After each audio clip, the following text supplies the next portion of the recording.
Listo. Muy bienvenidos a todos, muchísimas gracias por su presencia. Les pido perdón una vez más por las inconveniencias de las últimas clases. Mi hijo había comido bien un montón de chocolate, la otra bien, pues suelta. Gracias a Dios, la oración de todos, la manera que todos se involucraron y lucharon firmemente y bravamente por mi libertad. Después de 381 días, 10 de cárcel, y 371 de cárcel domiciliaria. En fin, Dios escuchó a mis pedidos. Gracias a Dios ahora toda mi libertad fue restablecida, con excepción de mis redes sociales que todavía no me fueron devolvidas, ni sé si van a devolver, pero no importa. Los últimos 4 días yo pude salir y disfrutar de cosas que para muchos son normales, pero para mí son muy preciosas, como poder ir al supermercado, poder cruzar la calle y llevar a mi hijo a jugar en la cuadra de fútbol, ir a farmacia. No sabes cuánto tiempo que no compraba un labial porque no podía probar o elegir cuál y cosas así. Entonces, muchas gracias a todos. Esto que se pasó fue un milagro directo de la Virgencita, y cada uno de ustedes son parte de eso en mi vida. Entonces, los quiero agradecer mucho antes de empezar la clase. Bien, entonces ahí vamos. La clase de hoy es sobre revolución sexual. Voy a compartir pantalla y ya empezamos.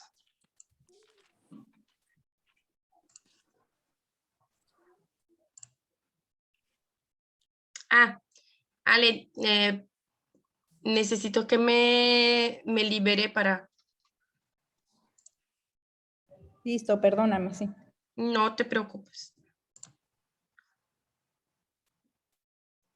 Aquí está.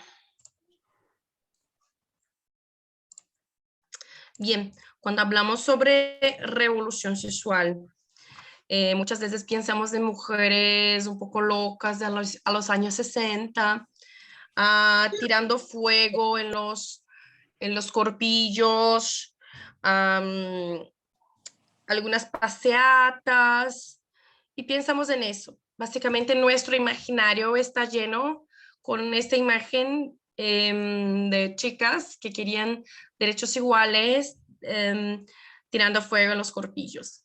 Pero la revolución sexual es un tema mucho más complejo de que todo eso. Entonces, para empezar tratando de la revolución sexual, vamos a empezar estudiando el Marqués de Sade, que como estoy un poco no nerviosa, pero un poco aérea por todo lo que está pasando conmigo, 1 millón de veces de esta clase y ahora me escapó la fecha de nacimiento de él, 1740, yo iría a decir 43, pero el Marqués de Sade nace entonces en París, Francia, en 1740.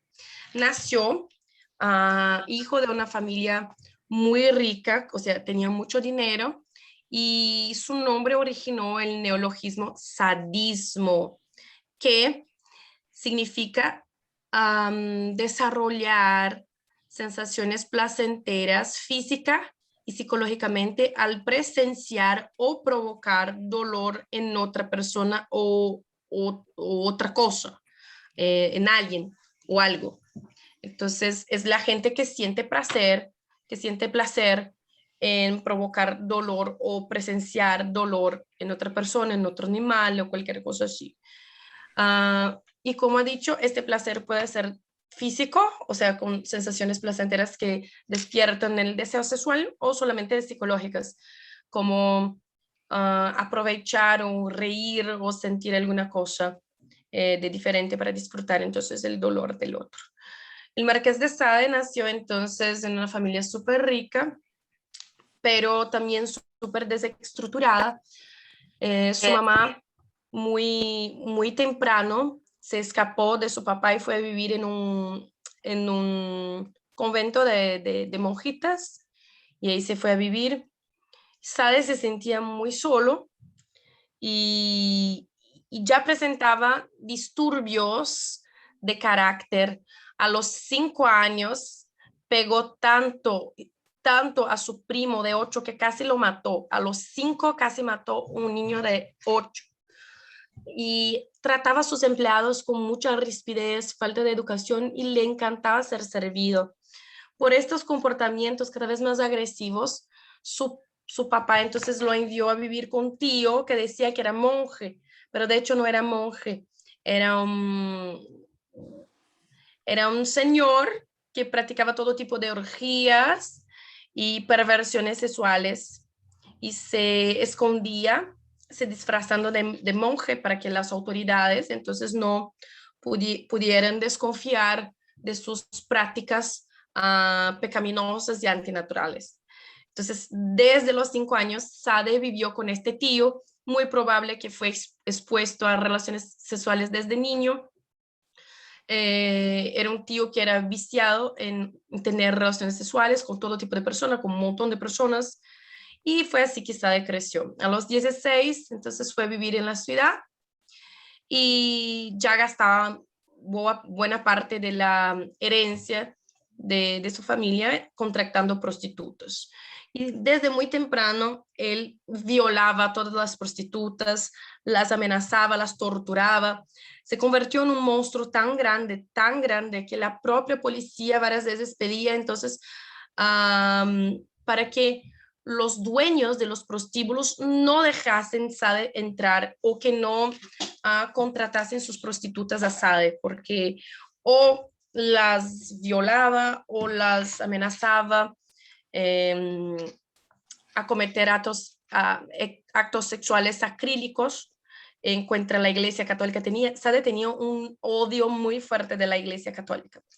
También torturaba a sus servientas, sus empleadas, y era una persona monstruosa. O sea, después voy a dejar un documental con los subtítulos en español para que puedan acompañar un poco más la vida del Marqués de Sade, porque es súper larga, pero era un pedófilo, un monstruo, uno de los peores de la historia. Una vez violó a una prostituta arriba del altar de la iglesia, por eso fue encarcelado, pero tenía una familia muy rica y no se quedaba mucho tiempo dentro de la cárcel. O sea, hoy sería el tipo de cosa que las feministas fácilmente lo harían. Puede ser que ya lo hicieron en alguna parte del mundo. Y eso era punido con la cárcel, muchas veces con la pena de muerte, a 300 años atrás. Bien, Sade fue condenado a la muerte por un delito en contra de la naturaleza, porque cierta vez secuestró a 16 niños y adolescentes y los dejó dentro en un castelo en el sur de Francia y los violó consecutivamente, repetidamente durante todo el verano. Durante más de 3 meses violó niños, adolescentes secuestrados de sus padres o otros que venían de la calle. Y por eso fue condenado a la muerte por un delito, por este delito. A la cárcel, ya condenado a la muerte, todavía fue capaz de violar a otra niña de 13 años que era hija de un carcelero. O sea, era un monstruo de la peor especie que caminó por el mundo. Solo que Sade ha escrito un montón de libros diferentes de literatura, de romances, solo que los romances de Sade son horribles. Hay escenas de pedofilia, de zoofilia, de todo lo que pueden imaginar, de odio al cristianismo. En la literatura de Sade, la Iglesia Católica siempre es la mala, las personas que violan, que secuestran, que torturan, son siempre monjes o monjitas. Entonces, rechazaba el cristianismo, tenía un odio del cristianismo que había robado a su madre. Y bien, este es el contexto.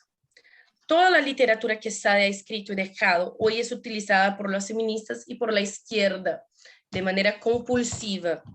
Y la lesión de la revolución sexual que empieza con Sade, entonces es justo la que la mujer no debe entonces entregarse al matrimonio y a la maternidad. Ahí nace el objetivo del feminismo. El objetivo del feminismo es desarraigar la mujer de su naturaleza procreativa, de la naturaleza procreativa. Entonces, el matrimonio cristiano tiene un fin, perdón, dos fines, el fin unitivo y procreativo. Y el fin último de la revolución sexual y del feminismo, que los dos significan la misma cosa, es que la relación sexual tenga un fin recreativo, para recreación, para desarrollar sensaciones placenteras y nada más. Bien, entonces Marqués de Sade ha propuesto eso, que el acto sexual no más debería estar conectado con la noción cristiana de unidad y de procreación, pero sino de recreación, que nos sirve para unir una pareja, que no sirve para procrear, pero sino para tener placer. De ahí viene esta idea de los escritos y de la literatura del Marqués de Sade hasta 1790. O sea, después participó también de la queda de la Bastilla, de la Revolución Francesa y todo eso.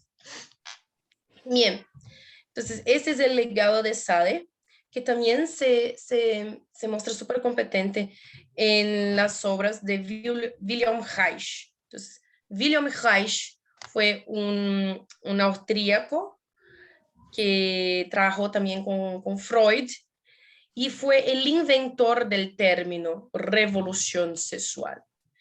¿Cómo inventó este término? ¿Cómo llegó hasta este término?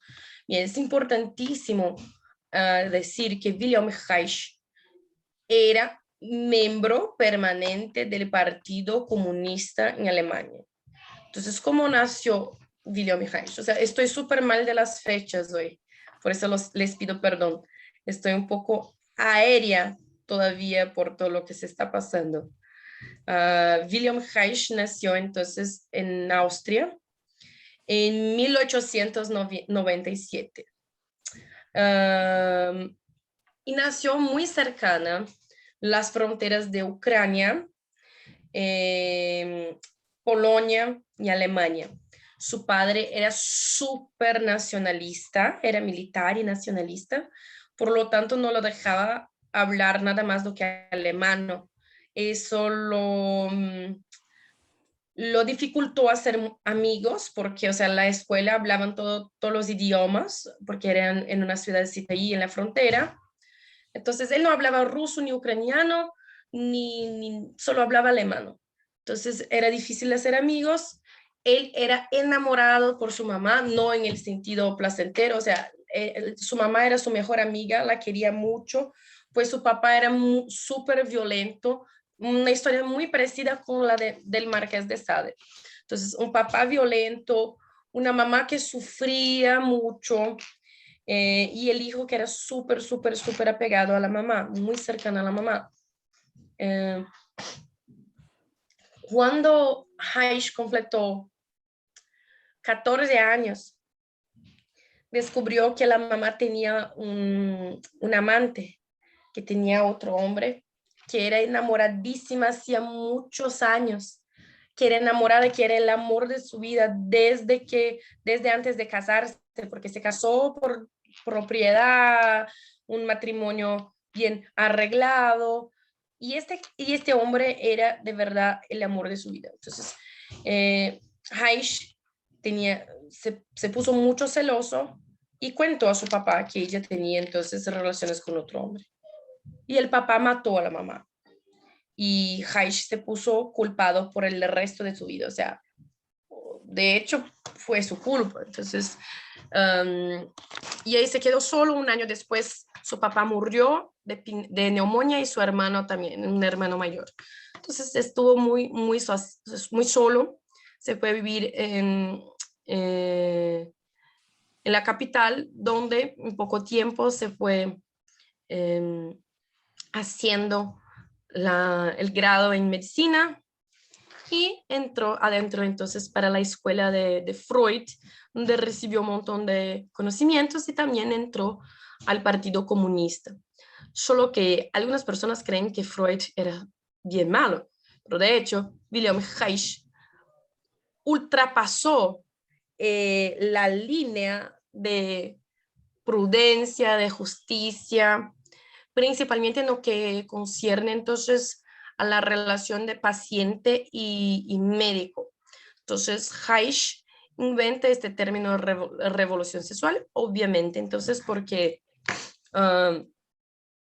sabemos, vamos a ver un poquito más adelante en la clase, que todos esos movimientos sociales son todos derivados uno de los otros a partir de las revoluciones. Entonces hubo la revolución protestante, después la revolución francesa, después la revolución rusa, por último la revolución sexual, con muchas cosas en común. Entonces esta noción esta noción equivocada de libertad. Entonces la libertad de Dios, la libertad de la moral cristiana, la libertad económica y después la libertad entonces del cuerpo, la libertad sexual. Serían las nociones equivocadas de libertad, porque el concepto de libertad es saber elegir el bien, saber elegir las cosas buenas. Entonces, la revolución sexual tiene este nombre porque sería una revolución, una manera de combater un sistema que ya está siendo practicado, que sería el cristianismo en el occidente, a través entonces del sexo, del cuerpo. Entonces sería una revolución sexual. Incluso Wilhelm Reich, él es el inventor de este libro, pero el libro, hay un libro llamado La Revolución Sexual de Wilhelm Reich, pero hay un subtítulo que nadie cuenta, que lo voy a buscar aquí porque hoy estoy súper loca, para no decir tonterías. Muy bien. Entonces, este libro llamado La Revolución Sexual, no solo se llama La Revolución Sexual, pero sino La Revolución Sexual para la reestructuración socialista de los humanos. O sea, es destruir los humanos cristianos y construir humanos comunistas. Destruir la esencia cristiana y reconstruirlos a una esencia comunista a través de una revolución que utiliza como herramienta el cuerpo, el sexo. Entonces, bien, Wilhelm Reich se ponía cada vez más problemático, incluso sus ideas, sus prácticas de medicina eran tan asquerosas que el propio Partido Comunista lo echó. Imagina. Fue a vivir entonces en Estados Unidos, donde empezó a tener sus pesquisas financiadas por la Fundación Rockefeller. Creo que nadie está sorpreso por cuenta de esto. Y desarrolló una teoría de que las personas que, así como Freud decía, las personas que acaban por no practicar sus deseos sexuales, no someterse a sus deseos sexuales, van a estar reprimiendo sus deseos sexuales, no van a estar bien. Eso es malo, la represión es mal. Así también decía Wilhelm Reich, pero esto fue más adelante, incluso de manera criminal, porque Wilhelm Reich decía entonces que la gente, las personas que tienen algún deseo sexual y lo reprimen por adecuarse a una sociedad cristiana, se quedando enfermas, desarrollan enfermedades hasta como cáncer. Y entonces esta represión sexual acabaría por formar un tipo de escudo, un tipo de carapaza en nuestro cuerpo que lo dejaría rígido, impenetrable y nos daría mucha enfermedad, nos traería muchas enfermedades. Y que para romper esa carapaza sería necesario también con eso romper la relación de distancia entre el paciente y el médico. Entonces, ¿cómo William Reich trataba a sus pacientes. Ay, tú estás muy rígido, tiene una carapaza de rigidez. Yo te voy a hacer una masaje para que tú tengas una experiencia orgástica y ahí vas a estar más libre. Entonces, William Reich decía que era necesario la experiencia de la energía orgónica, eso, de orgasmo, una energía liberada a través del orgasmo para no nos quedar enfermos por cuenta de nuestra represión sexual. Entonces, William Reich acabó por violar centenas de millares de pacientes entre niños, personas idosas, y hasta que el gobierno de Estados Unidos lo mandó a la cárcel y ordenó que se tiraran fuego en todos sus libros, en todas sus obras, porque eran muy peligrosos para la gente. Y todo para Reich, todos los problemas de la sociedad estaban concentrados en el hecho de la represión sexual. Para él no habría que se reprimir nada, que la gente sería más feliz. Entonces, se desarraigando de todas las cosas, de toda la moral sexual cristiana y practicando lo que quiera, el incesto, la masturbación, la ilegitimidad, o sea, la traición, la zoofilia, todo estaría liberado. Entonces, esta liberalización del sexo y de las relaciones deberían ser libres, así las personas no se quedarían enfermas. O sea, ninguna persona pudo comprobar la veracidad de estas afirmaciones. Incluso el propio Reich ha enviado sus pesquisas científicas a Albert Einstein, que era su conterráneo. Esto leyó y analizó sus pesquisas por 10 días y dio el veredicto de que nada allí era verdad. Entonces, pero este fue el hombre que, basado en la literatura de Sade, originó, crió el término revolución sexual. Bien, un poquito más adelante se viene entonces Alfred Kinsey, que también hay un súper documental en YouTube subtitulado en español que los voy a pasar. Nace en 1894, también financiado por la Fundación Rockefeller. Entonces podemos ver que la Fundación Rockefeller, así como muchas otras, están metidas en la financiación de personas que tienen como objetivo entonces derrumbar toda la moral cristiana y acabar por desarrollar una antimoral totalmente pagana, totalmente satánica, totalmente anticristiana. También fue a través de las obras de Alfred Kinsey, que la disciplina de educación sexual fue introducida en las escuelas de Estados Unidos y posteriormente en las escuelas de todo el mundo. Para llevar a cabo su investigación sobre el comportamiento sexual de los seres humanos, forjó estadísticas para manipular a la sociedad. O sea, lo que hacía Alfred Kinsey. Kinsey también tuvo, o sea, es un padrón que se repite. Kinsey también ha venido de una familia desestructurada donde su papá también maltrataba a su mamá. Entonces, perciben cómo si hubieran hombres buenos en esos hogares, puede ser que estos niños nunca hubieran convertido en estos monstruos. La importancia del hombre, del papá, del varón dentro del hogar es fundamental para el desarrollo de la buena sanidad en los niños, en las niñas también, pero en los niños mucho más. Entonces, eso es algo que debemos pensar también. Entonces, Kinsey no era médico, era zoólogo. Entonces, estudiaba el comportamiento de los animales, la medicina animal. Y pienso que sería interesante hacer una comparación acerca del comportamiento sexual de los animales y del comportamiento sexual de los hombres y mujeres.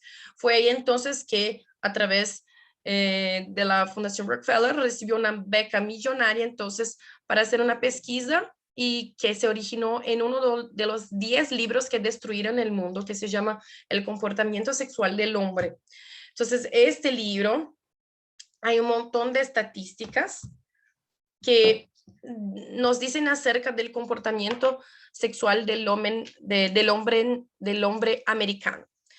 Estas estadísticas fueron súper forjadas, o sea, hay una estadística de este libro que dice que por lo menos 46% de los americanos hombres habrían tenido, por lo menos una vez en su vida, experiencias homosexuales. Entonces ahí se piensa, oh, entonces la homosexualidad es más normal de lo que imaginamos, pero no.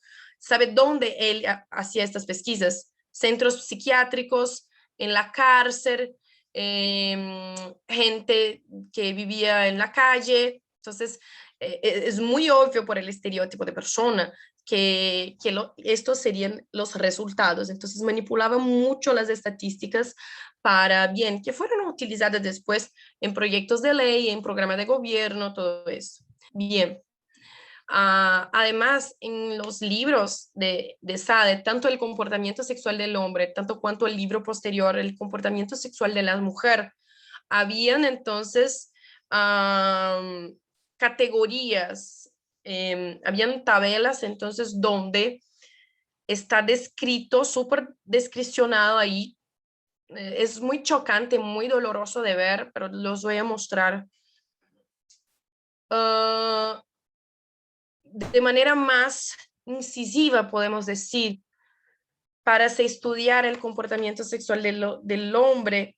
Entonces, Alfred Kinsey pagaba o hacía amistad con pedófilos de verdad y los enseñaba cómo catalogar el comportamiento de los niños antes, durante y después de las violaciones. Y ha enseñado muchos. Y después estos pedófilos volvían con los datos y él entonces catalogaba en sus libros.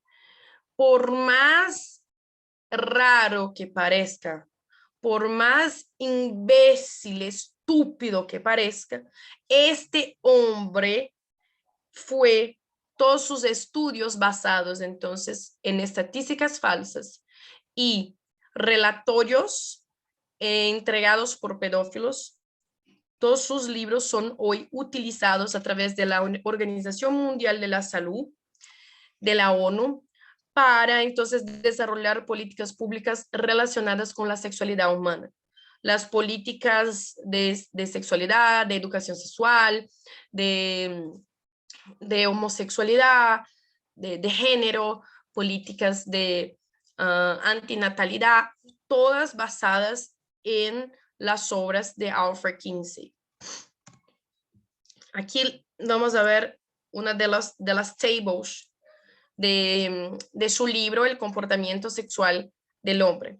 Ejemplos de orgasmos múltiplos en preadolescentes hombres. O sea, age, edad, 5 months, 5 meses, número de orgasmos, 3, tiempo de estar involucrado, no se sabía derecho. Bien, abajo, 11 meses, número de orgasmos, 10 durante 1 hora de manipulación. O sea que durante 1 hora que un pedófilo estaba violando a un niño de 10 meses, un bebé de 11 meses de edad, él tuvo 10 orgasmos. Pero ¿sabe cómo Alfred Kinsey definía orgasmo en su literatura? Un orgasmo es correspondiente a la sensación de gritos, lloro, desmayo y vómito. Es así que Alfred Kinsey define en su libro orgasmo. Entonces, y convulsiones también, perdón, convulsiones. Entonces, imagina que un pedófilo, mire, 2 años tuvo durante una manipulación de 1 hora y 5 minutos, 11 convulsiones, lloro, grito, vómito. Eso está en el libro.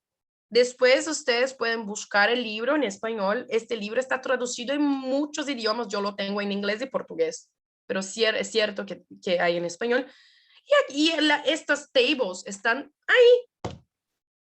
En la época se cuestionó mucho, se levantó un montón de personas que son defensores de los niños y adolescentes, pero la Fundación Rockefeller continuó entonces financiando este hombre. Él también tuvo un contacto muy grande con Aleister Crowley, que fue uno de los mayores satanistas de la modernidad. Y también su oficina también fue, después que murió, se encontraron entonces un montón de objetos de prácticas satánicas. Entonces, son cosas que están involucradas una con las otras, o sea, no caminan solos, están involucradas una con las otras. Mira, que durante un niño de 10 años tuvo, en la última línea, tuvo 14 orgasmos en 24 horas, o sea, que alguien violó a un niño de 10 años durante 24 horas seguidas. Eso es muy difícil de ver. Y el más chocante es que está en el libro, ¿sí? No solo este, hay un montón de tables como este, un montón. Hay de un niño de 4 años, 24 horas, digo, ay, Dios, me quiero vomitar. 24 años, 24 horas, sí. Sí, Dios mío. O sea, número de orgasmos, 26, o sea que hubo 26 convulsiones, vómito, grito, lloro, falta de ar, del aire, todo eso. Y no fue, nadie lo metió a la cárcel. Murió como intelectual. Al revés, hoy la ONU, la Organización Mundial de la Salud, utiliza todas sus pesquisas entonces para sus programas de gobierno y lo agradecen todos los años por eso. Entonces, esas son las cosas que llegan a nuestros niños. Han venido de estos 3 monstruos. O sea, los 3 mayores pedófilos de la historia son los que están involucrados con revolución sexual. Y revolución sexual y feminismo son la misma cosa. No hay diferencia. No son 2 cosas diferentes. Es lo mismo. Bien. Después, algunos años más tarde, en este contexto todo del comienzo del siglo XX, estábamos entonces, a ver, ya lo pongo de nuevo, estábamos entonces en un contexto de posguerra. Y la posguerra hay algunas implicaciones. Aquí.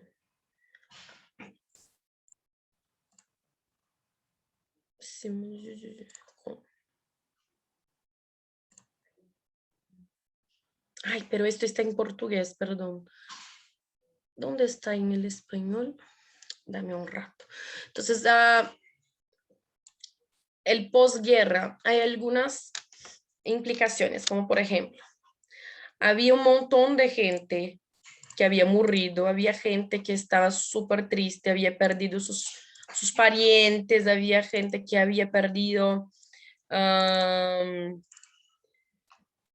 bien, mucha gente, había gente que había volvido de la guerra y que estaba súper mal de la cabeza, súper mal de la cabeza. Había gente que estaba muy traumado. Ay, creo que solo lo tengo en portugués, pero ahí ustedes aprovechen para aprender en portugués.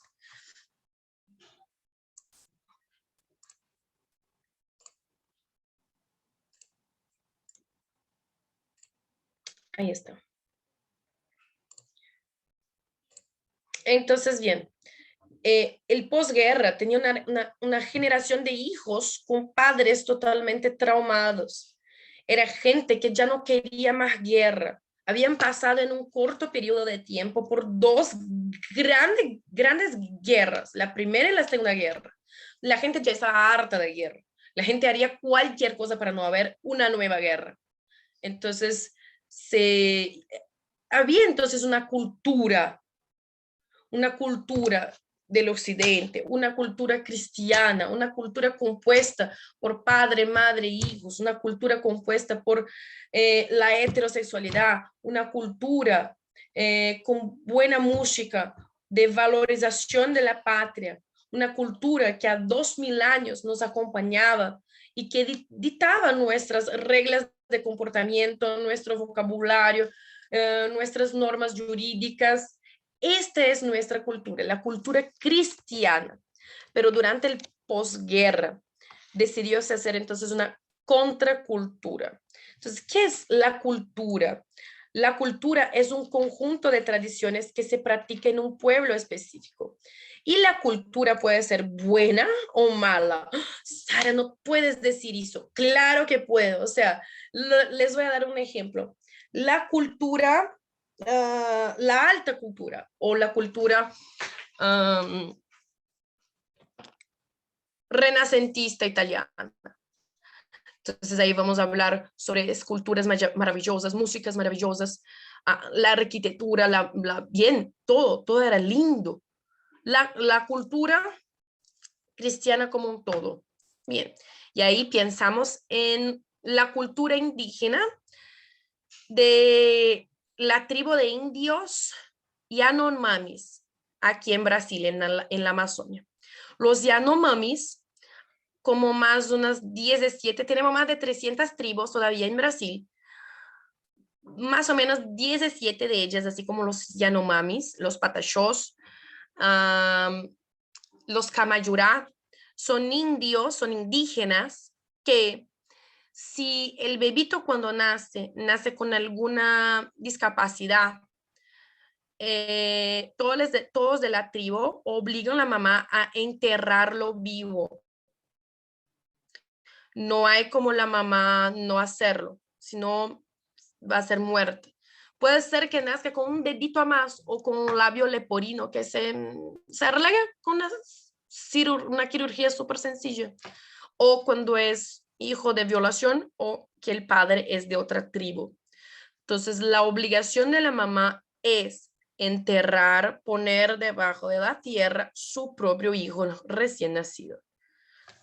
Mientras en alguna otra cultura, el cierto es cuidar del hijo recién nacido, como la cristiana, por ejemplo. ¿No es algo malo enterrar un niño? Obvio que sí. Entonces hay culturas que son buenas, hay culturas que son malas. Las culturas malas son aquellas que tienen prácticas que son totalmente antinaturales. Matar a alguien es antinatural porque la naturaleza es nacer, crecer, reproducir y morir. En las favelas de Brasil, la cultura es matar policía con fusiles. Entonces, eso es cultura ya hace 40 años. Hay niños de 7, 8 años que portan fusil y matan policía. ¿Esa es una buena cultura? No. Entonces hay culturas buenas y hay culturas malas. En la cultura musulmana, bajo las reglas de la Sharia, la mujer en la Arabia Saudita, a 3 años atrás, que se metiese a manejar un auto, estaba sentenciada a recibir 140 chibatadas de látigo. ¿Es una cultura buena o mala? No necesito decir. Entonces, la cultura, el bien, el malo, no son conceptos y principios relativos en sí mismos. No son relativos. Hay el bien, hay el mal. Las cosas buenas, las cosas malas. No hay posibilidad de relativizar. Pero su verdad es diferente de la mía. Entonces, no es verdad. Porque este labial es rojo. Punto.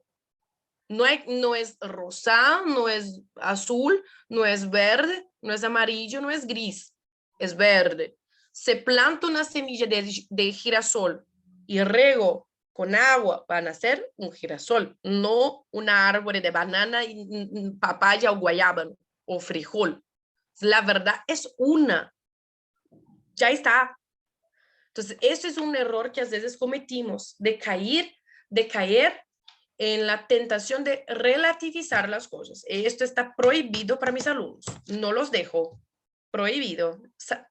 Tía Sarita no los deja más hacer esto. Ok, estamos de acuerdo. Muy bien.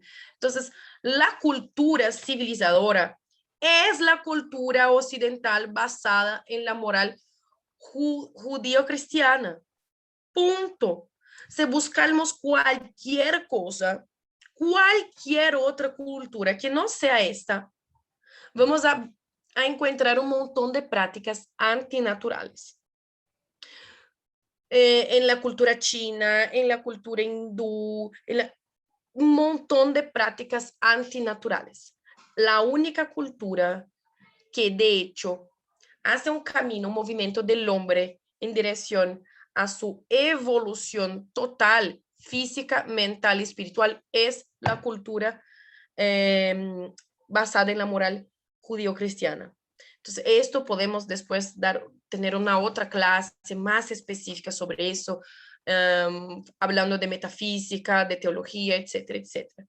Pero bien, en este contexto histórico, ¿cómo habían jóvenes mucho traumados, jóvenes entonces que buscaban un otro estilo de vida, decidieron entonces hacer una contracultura, basados ya por las influencias de la revolución principalmente francesa, de libertad, de liberalismo y de la revolución rusa, del comunismo como la idea de libertad, de igualdad. Entonces, todos estos ideales llegaron súper fuerte a Estados Unidos y ahí decidieron hacer una contracultura. Entonces, ser contracultura significa oponerse a moral judío-cristiana. Imagina que la Unión Soviética sí que subió los bolcheviques en 1917, empezó un proceso total de desaculturación durante entonces este periodo. En pocas décadas se arrepintió, porque ¿qué fue entonces este proceso de desaculturación? Primero, abolieron totalmente el cristianismo e instauraron un estado totalmente ateísta. No se, no se podía tener iglesias católicas. El catolicismo fue destruido, prohibido, marginalizado en la Unión Soviética. Entonces, la religión oficial era el ateísmo. No se podía tener iglesias ni ninguna profesión de fe. Eso estaba prohibido.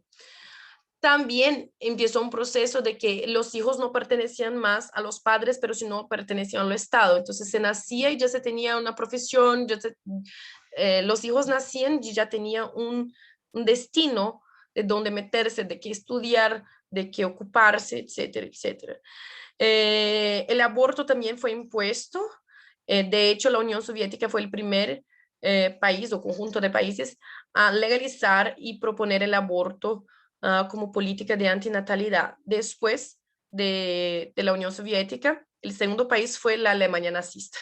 Entonces, mire que no fue Polonia o cualquier otro país, pero sino los dos primeros países en el mundo a legalizar el aborto fueron los comunistas, después los nazis. O sea, porque la ideología antinatalista es algo que los une. Bien. En poco tiempo, en pocas décadas, ellos se arrepintieron. ¿Por qué?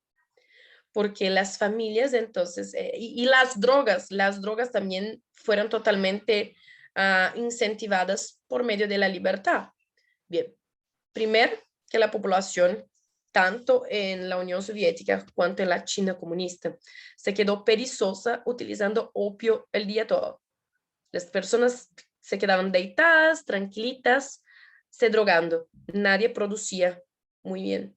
Después, la cantidad de hijos por familia empezó a bajar mucho, la población empezó entonces a decrecer en Rusia y una población sin gente acaba entonces en peligro. No hay gente para defender el país, no hay gente para obedecer el Partido Comunista.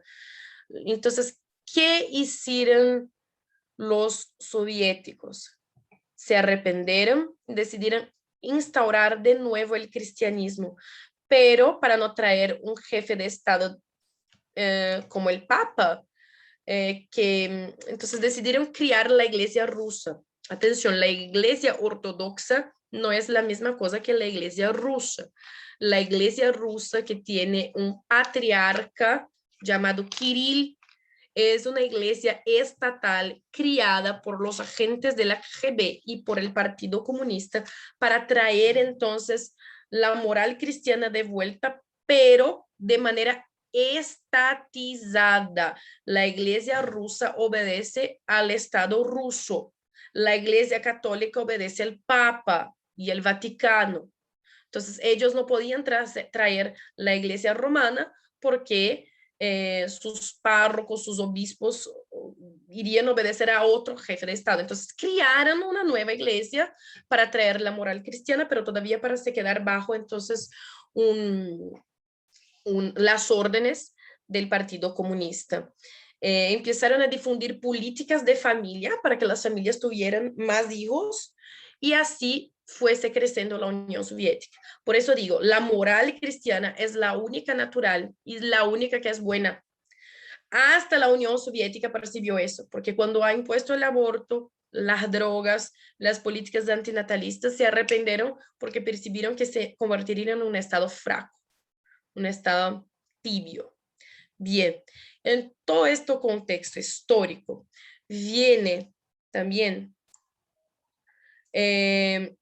Mao Zedong también trabó una guerra contra el opio en China y prohibió las drogas. Mao Zedong fue, creo que uno de los peores, si no el peor dictador comunista de todo el mundo. Mató, asesinó de hambre, de fusilamiento, de tortura, millones y millones y millones y millones de personas. Y hasta una de las personas más crueles del mundo percibió que las drogas no hacían bien para la población. La población se convertía en perezosa, en procrastinadora, no cumplía lo que debía y bien, la economía se iba mal. En este tiempo, cuando el mundo comunista percibía que combater el cristianismo no estaba bueno, los Estados Unidos entonces van totalmente contra la corriente. Sus intelectuales, los intelectuales de la revolución sexual, así como los hijos que utilizaron la literatura del Marqués de Sade, William Reich, Alfred Kinsey, Saul Alinsky, Herbert Marcuse y la gente toda de la escuela de Frankfurt, de Gramsci, todo eso, los socialistas fabianos, ellos entonces empiezan a eliminar el cristianismo en un proceso de anticivilización. Empiezan entonces a luchar por el derecho del uso, de la utilización de drogas, la lucha por la legalización del aborto, y eso todo no fue espontáneo. Imagina que la Rusia, la Unión Soviética percibió que es muy fácil deteriorar, destruir una nación. Basta quitar la moral cristiana de dentro afuera, porque ellos hicieron eso con ellos mismos, pero arreglaron. Entonces introducieron millares y millares y millares de agentes de inteligencia en el occidente, en Europa y Estados Unidos, porque mientras ellos recuperaban el cristianismo, banían las drogas, dejaban de legalizar el aborto, proponían políticas familiares, al mismo tiempo infiltraban gente en Estados Unidos y Europa para luchar por el uso de las drogas, por la legalización del aborto y por la promoción de la revolución sexual. Incluso vimos mucho eso en la influencia de la música con sexo, drogas y rock and roll.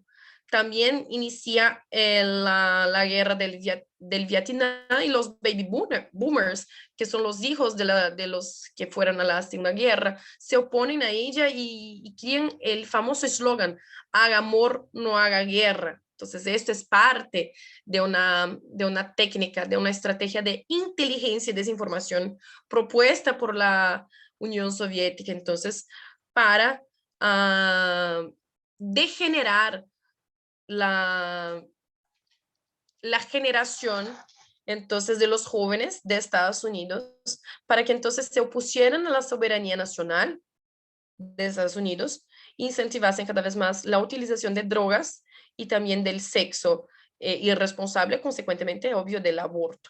Entonces, esto todo es el marxismo cultural, que fue silenciosamente destruyendo el occidente. En este contexto se viene Simone de Beauvoir. Bien, les voy a pedir 5 segunditos para pedir que mi hijo me traiga un vaso de agua. Héctor, Héctor, traz um copo de água para a mamãe. Obrigada. Le encanta cuando le pido ayuda. Entonces, a ver. Bonito, dile que nos salude. No, y mira que yo puse una maleta en la frente de la puerta para que no entre, porque se quiere entrar todo el tiempo, o sea que está, y justo hoy que yo puse esta maleta, hoy precisé de él, o sea, qué feo para la mamá. No, yo te entiendo, a veces son despacito, mi vida. Muchas Héctor, guapo, qué gracias. caballeroso, qué guapo y caballeroso. Qué bueno que consientes a mamá. Felicidades. Obrigada. No, mi vida, Dios. Aquí en Brasilia es súper seco, horrible de seco. Se llega a 7% de humedad en septiembre, octubre. Uy, nada, aquí estamos a 90 y tantos de humedad. Todo lo contrario. Sí. Entonces, bien, ahí se viene Simone de Beauvoir para dar un contexto un poquito mejor de quién era esta señora. Nació también en Francia, en París, y siempre estuvo celosa de su hermana, porque su hermana menor era más bonita. Era rubiacita de los ojos azules, con su cachete súper rosadito. Y su papá era un idiota que siempre estaba diciendo, ay, Simone, yo siempre quiso que mi primer hijo fuera varón, quería tanto que tú fueras varón. Y ella, para agradar a su papá, se vestía como varón. O sea, no sabemos quién era más loco, el papá o ella, pero eso no es cosa que se dice, que se dice para una hija. Y observando las relaciones que Simón tenía con sus amigas, se ponía celosa y obsesiva con todas ellas, con todos sus amigos. Siempre muy vanidosa y muy carente de atención, siempre peleaba por cada vez más atención. El clásico es que Simone de Beauvoir ha venido de una familia súper católica, su mamá era muy, muy arreglada, católicamente hablando, pero ella nunca se interesó mucho porque su papá era ateísta, entonces ahí fue más, siguió la versión de su papá para agradarlo, algo que ha hecho toda su vida. Se enamoró en la universidad de muchos hombres diferentes, uno de los cuales fue Sartre, con que mantuvo una relación a toda su vida. Una cosa que la gente no sabe es que se enamoró tanto de Sartre y empezó entonces a dar clases de filosofía, historia y sociología en varios liceos, o sea, varias escuelas de niñas en Francia, el sur de Francia, y por ciertas veces, por ciertas no, por muchas veces, seducía o amenazaba a sus alumnas diciendo que les quitaría el año si no tuviesen o mantuviesen relaciones sexuales con ella y con Sartre. Los dos han violado más de 20 niñas entre 12 y 17 años, todas alumnas de Simone de Beauvoir. Como Bianca Lamblin, que escribió un libro, Memorias de una niña mal comportada, y Olga Kovacevic, que se convirtió en después una gran actriz en Francia. Simone de Beauvoir y Sartre tenían un padrón así, de violación. Siempre elegían chicas pobres, generalmente venidas refugiadas por la guerra de países comunistas o bajo el régimen nazista. Por eso, cuando se descubrió eso fue un escándalo y la licencia de maestra de Simone fue buscada permanentemente en el territorio francés. Después, cuando no pudo más dar clases fue entonces trabajar en una radio francesa, pero que era aliada de los nazistas. O sea, nunca ha hecho tanto sentido la palabra feminazi. O sea, no es de broma, pero de hecho era una feminista que trabajaba para los nazis, mientras eso nos llaman nosotros de nazista, de fascista, de todo eso. Pero no sabe que Simone de Beauvoir ha trabajado en alianza con los nazis en Francia. También Simone de Beauvoir firmó una carta en defensa de las minorías sexuales en Francia y en defensa de los delincuentes condenados por pedofilia. Entonces, habían 3 hombres que habían violado niñas de 13 años.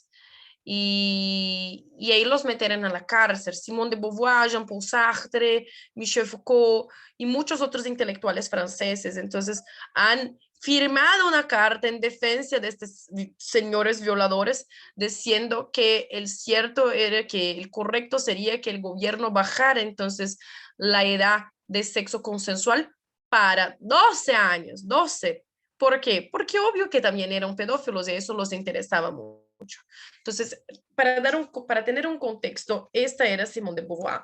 También se acuerdan del Marqués de Sade. El Marqués de Sade, que ha sido un tremendo pedófilo, monstruo, torturador de mujeres. Si alguna persona se atreve a ver, a mí no me gustó, pero a los que se interesan en presenciar más sobre las ideas de la literatura del Marqués de Sade, los indico la película 120 días de Sodoma, hecha por el italiano cineasta Pasolini, que también era comunista. Esta película es la representación de este mismo libro, de este mismo título, 120 días de Sodoma del Marqués de Sade, pero es horrible, horrible, horrible, pero se puede ver las violaciones, hay escenas de gente que se está masturbando mientras ve una mujer siendo comida viva por perros. Hay sexo con gente muerta, hay sexo con excrementos y todo eso. Este era el Marqués de Sade.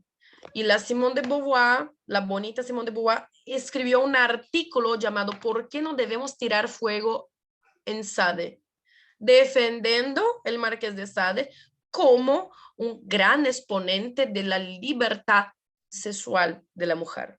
El hombre que violaba a sus sirvientas, las prostitutas y los niños. Este era Simone de Beauvoir. ¿Qué escribía Simone de Beauvoir entonces al respecto de libertad y todas esas cosas? Aquí hay algunas frases de Simone de Beauvoir. Que nada nos limite, que nada nos defina, que nada nos sujete. Dejemos que la libertad sea nuestra propia sustancia. O sea, que nada nos limite, o sea, no hay límite, que nada nos defina, no hay definición, no somos eso, no somos aquello, no somos nada, somos amorfos. Que nada nos sujete, o sea, no bajar la cabeza a nadie. Dejemos que la libertad sea nuestra propia sustancia. O sea, el concepto de libertad para Simone de Beauvoir es no tener límite, no tener definición y no bajar la cabeza a nadie. Es a través del trabajo que la mujer ha ido reduciendo la distancia que le separaba del hombre. Solo el trabajo puede garantizar su independencia concreta. Atención en las cuestiones del trabajo. De hecho, la homosexualidad es tan limitada como la heterosexualidad. Lo ideal sería poder amar a una mujer o un hombre, cualquier ser humano, sin sentir miedo, inhibición o obligación. O sea, no hay etiquetas para Simone de Beauvoir. Hay el etéreo, el metafísico, el amorfo. Ella también escribe que vivir es envejecer, nada más. O sea, nadie le gusta estar viejo. Entonces, si vivir es envejecer, vivir no está bien. El presente no es un pasado potente, es un momento de elección y acción. O sea, nuestro presente no es para ser pensado, para ser un pasado bueno, pero sino en un momento de constante, vamos a elegir hacer una cosa, vamos a accionar. El hombre es libre, pero encuentra la ley en su propia libertad. O sea, la ley no es libre porque sigue la ley, pero si no, hace la ley para ser libre. Y si vivimos mucho tiempo, nos encontramos con que todas las victorias un día se convierten en derrotas. O sea, ¿para qué vivir? Entonces, mucha cosa en la literatura de Simone de Beauvoir acaba por fundar, acaba por nos regalar con el concepto de live fast, die young. Y este concepto de viva rápido, muera joven. Eso es muy peligroso y es algo que cayó totalmente en la cabeza de los jóvenes durante este periodo de los años 50, 60, 70. A ver, filho, fecha a porta aqui para a mamãe, por favor. Obrigada, amor. Y ahí entonces es un concepto de ¿para qué vivir? ¿Para qué ser una persona buena? ¿Para qué pensar en el futuro? Live fast, die young. Vivir rápido, morir joven. Es siempre rápido. Son cosas de eso, es la sustancia de la libertad que Simone está proponiendo a nosotros. Después, en el mismo periodo se viene Beth Friedan, que nace en 1921. Nació Beth Naomi Goldenstein, pero y Friedan es el nombre de su marido. Curioso, ¿no? Bien, ella escribe también uno de estos 10 libros que destruccionaron la humanidad, que es La mística femenina. Es un libro que habla súper mal del matrimonio y de la maternidad, pero curiosamente ella dedica a su esposo y sus hijos, porque bien, es la naturaleza, ¿no? Este libro fue un éxito de ventas y dicen que marcó el inicio de la segunda ola del feminismo, pero yo no creo en segunda ola del feminismo, por eso está entre comillas, pero eso hablamos más adelante. Y ella habla mucho sobre el problema sin nombre, o sea, sería la vida doméstica, que la gente estaría siempre muy aburrida, la mujer, perdón, estaría siempre muy aburrida, no habría protagonismo. Entonces, el primer parágrafo del libro, yo no lo tengo aquí ahora abierto, pero lo sé casi que de cabeza. El primer parágrafo, entre comillas, dice, muchas veces pienso sobre,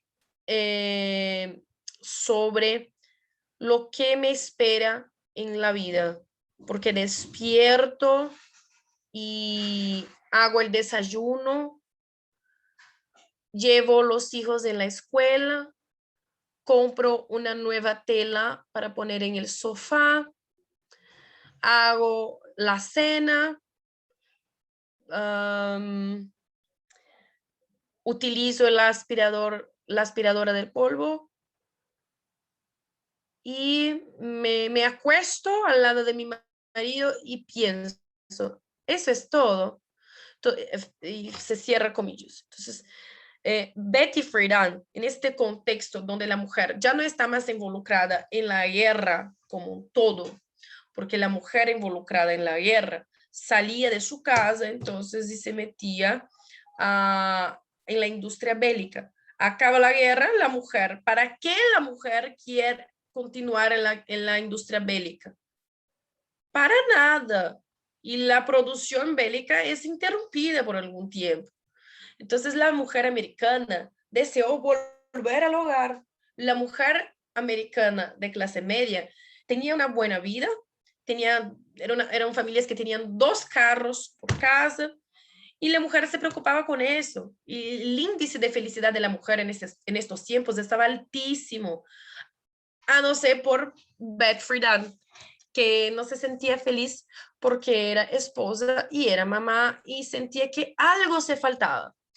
Y es un sentimiento que, obvio, al posguerra, después de la mujer meterse, a veces en el campo de batalla, o tener las glorias de ser enfermera, médica, o de actuar en la industria bélica. Muchas se viran en los escritos de Beth Friedan. Mujeres que entonces empezaron a adentrar el movimiento feminista cada vez más fuerte. Otra curiosidad es que Betty Friedan también acusó a su esposo de violencia doméstica y después más tarde, en los años 2000, fue confrontada sobre eso y acabó por decir que había exagerado en su declaración. Bien, ahí vamos a leer un poquito sobre ella.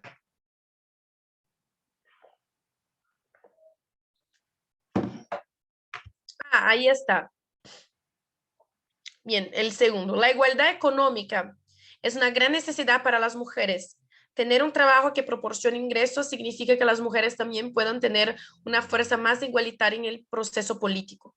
¿Quién sabe en qué pueden convertirse las mujeres cuando finalmente sean libres para sí mismas? El peor enemigo de las mujeres es su dedicación. La única forma de que una mujer, además de un hombre, se encuentre a sí misma, se conozca a sí misma como persona es a través de su propio trabajo creativo. No hay otra manera, decía Betty Friedan. Si el papel de la mujer en la vida se limita exclusivamente al ama de casa, madre, claramente termina cuando ya no puede tener más hijos y los hijos que habían dejado en su casa. Una mujer está en desventaja debido a su sexo y la sociedad está en desventaja y está sirviendo copiosamente el modelo del avance de los hombres en las profesiones mientras se niega a competir con los hombres en absoluto. Ya no será una virtud que una mujer sea esclava de la casa. Además del dueño de la casa, también estará el dueño de la casa. O sea, el dueño, además de la dueña, es que en portugués se dice dona de casa, ama de casa. O sea, además de la ama de casa, también estará el dueño de la casa. Pretender que la razón humana usa sus energías para realizar las funciones de ama de casa, esposa y madre es un desperdicio monstruoso del material más precioso jamás criado por Dios. O sea, ahí critica a Dios y obvio, enaltece a la mujer. Una mujer debe poder decidir quién soy y qué quiero en la vida. O sea, quién es y qué quiere en la vida. Entonces ahí Betty Friedan nos comparte la cuestión del trabajo y será a través del trabajo que y será a través del trabajo que Betty Friedan va a convencer a las mujeres que necesitan ser libres entonces para salir del hogar y meterse en el mercado de trabajo. Ahí viene una teoría de Chesterton que a mí me gusta mucho. Ha escrito G.K. Chesterton, un escritor inglés, primer ateísta, después se convirtió al catolicismo. Chesterton nos escribe en un libro llamado ¿Qué hay de errado con el mundo? De 1910, la teoría de la casa pública y de la casa privada. En este libro, Chesterton incluso nos describe que yo no estoy en contra del sufragio femenino porque estoy en contra del sufragio femenino. El sufragio femenino no me importa. Yo estoy en contra del sufragio femenino por el peligro que él lo representa a la mujer en su esencia para quitarla del hogar y así, de esta manera, quitarla de su función básica, que es cuidar de la educación de los hijos y todas las implicaciones que vienen entonces por cuenta de eso. Entonces hay la teoría de Chesterton de la casa pública y de la casa privada, que es increíble. Sería el hombre el rey de la casa pública, donde entonces, Chesterton hace una analogía muy interesante porque, ay, de nuevo, ahí siempre me sale eso. Chesterton hace una analogía muy interesante porque en inglés public house sería casa pública, pero también sería el parlamento. Entonces, el hombre sería el rey de la public house. Y también sería de public, de pub, de bar, de un bar. Entonces, el hombre estaría en la vida pública, estaría en el parlamento, estaría en los bares. ¿Qué hace el hombre entonces en estos tres lugares? Habla, tagarelice, habla sobre la vida, habla sobre política, habla sobre economía, habla. mientras la mujer estaría en casa trabajando y sirviendo y cuidando de la educación de los hijos. Entonces, el hombre ya descristianizado en el siglo XX, tanto que Chesterton era ateo, empieza a decir a la esposa que la casa pública es algo mucho más padre, es padrísima la casa pública. Y quería convencer a la mujer entonces de estar en la casa pública. Y la mujer sería la reina de la casa privada, donde quería convencer entonces el hombre de volver más a la casa privada. Tanto que en el comienzo del siglo XX hay un montón de organizaciones femeninas para quitar los hombres del opio, del alcohol. Muchas, incluso estas organizaciones fueron después, más tarde, utilizadas por las feministas que fueron infiltradas. Entonces había un deseo genuino de traer a los hombres de vuelta a la casa privada para estar más cercanas de la familia. Obvio, los hombres no estaban tan cercanas de la familia porque la revolución industrial también, que es otra revolución, también con espectros positivos, pero otros peligrosos también. Eh, o sea, la revolución industrial también había quitado a los hombres de dentro de sus familias. O sea, los hombres antes vivían, las personas vivían en el campo, el hombre plantaba para comer, así como su esposa, y vivían ahí en sus casitas, en sus haciendas. Después de la revolución industrial, el hombre entonces, la familia se va a vivir en la ciudad, el hombre tiene que trabajar 16 horas al día y ya está lejos de la familia. Solo ha sobrado la mamá para entonces educar a los hijos. Este es un problema que nos genera el capitalismo. El comunismo nos genera el problema de que si la mamá no va a estar en casa, los hijos han que ser educados por alguien, y ese alguien es el Estado. Incluso Chesterton en este libro hace también una otra analogía, contando del señor Jones. El señor Jones está allí súper quieto, súper de buenas con su familia, cuando es entonces abordado por Grudge and Hodge. Grudge sería el capitalismo diciendo tú tienes que trabajar 16 horas por día, es una vida materialista, hay que tener mucho dinero, entonces no hay tiempo para estar con la familia porque tú necesitas trabajar para tener dinero. Entonces hay el Hodge que dice, no, tú hay que ser funcionario público, hay que trabajar para el gobierno, hay que ayudar a construir un Estado fuerte. Tus niños no pueden ser educados por ti, tus niños han que ser educados por agentes estatales.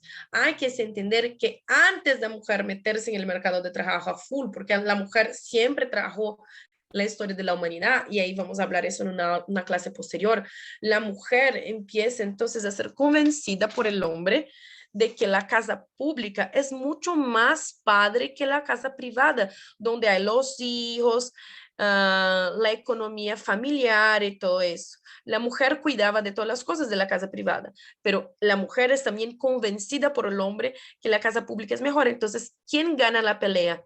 El hombre. La mujer entonces deja la casa privada y va a vivir en la casa pública, con el sufragio, con todos los derechos iguales, entre comillas.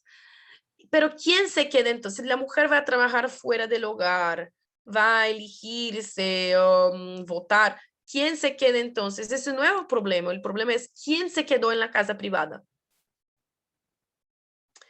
Bien, se quedó la televisión, el de radio, el Netflix, el YouTube, los profesores, porque la misión más sublime de la mujer era la educación académica, moral y espiritual de sus hijos, educándolos para la virtud y la trascendencia. Ahora sería necesario tercerizar la educación, estas tres educaciones de los hijos, a agentes estatales. Eso no está mal, depende del gobierno. Si fuera un gobierno virtuoso, sus agentes estatales llamados de profesores van a tener una directriz académica que se viene del Ministerio de la Educación con cosas buenas, pero si no fuera un gobierno virtuoso, obviamente no son virtudes que los agentes estatales que obedecen al gobierno van a pasar a nuestros hijos. Entonces la mujer deja de ser la protagonista en la educación y formación de los hijos para trabajar. Y ahí, mira qué tontería, la mujer tiene que trabajar para pagar a otra mujer para criar sus hijos. O sea, a mí no me parece un buen negocio.